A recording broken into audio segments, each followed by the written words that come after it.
racing a 10K seems so unrelated to running a marathon. A 10K is more than 4 times shorter than a marathon, and the pace for a 42:32 10K is 6:49, while the equivalent marathon pace for a 3:15 marathon is 7:26. So why do it? Lactate threshold is the level at which lactate accumulates in the blood at a rate faster than it can be removed. It is the fence line between low intensity and high intensity work. Running just at that fence line helps improve the speed that I can run at threshold. If I jump over the fence, I'll build up too much lactate in my muscles and I'll be too sore to finish the workout, or too sore to even work out for the next several days. Doing threshold workouts help when I run marathons. Running at higher speeds at threshold means a better running economy. Better running economy means less oxygen needed to run at a particular speed. Faster speeds will feel easier, and I will also be able to run at those speeds for a longer period of time. Also, fatigue eventually sets in during a marathon. It's a long race.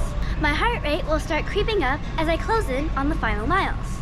Being mentally strong and familiar with the feeling of continuous hard efforts at the edge of lactate will help me to nail those last 5 or 6 miles of the marathon.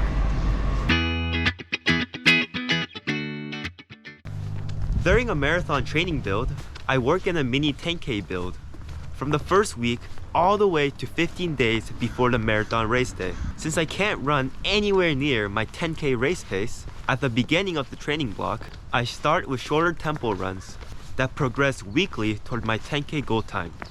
For example, since I wasn't in shape to do a 4-mile tempo run 10 weeks ago, I did cruise interval sets of 1 mile, 2 miles, and 1 mile with 1 mile active recovery at easy pace in between them.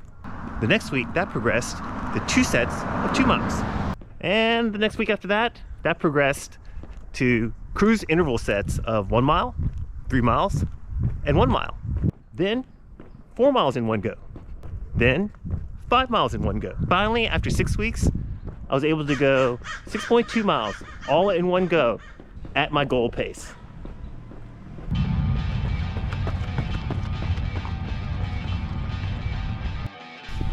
Today, I did my last 10K time trial before the LA Marathon. I get super nervous leading up to it every time, and it's really hard. The 10K is nerve-wracking during the first 2 miles. It's suffocating during the middle 2 miles, and it's so very painful for the last 2.2 miles. But I get a lot of confidence seeing my fitness improve. Knowing my running speed at threshold has increased, and having yet another really hard experience in my pocket for when I need it during the last 6 miles of the marathon.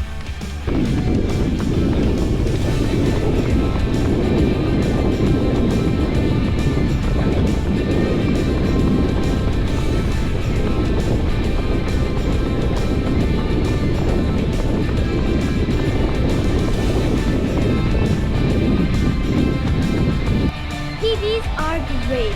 Everyone loves getting a PB at any distance. I get a lot of confidence for the marathon by running a PB in the 10K. But don't worry too much if you don't get a PB in the 10K during marathon training. Look at the big picture. Maybe you focus more on strength or building aerobic capacity. Preparing for and racing a marathon consists of a lot of parts, so keep the big picture in mind. Happy running!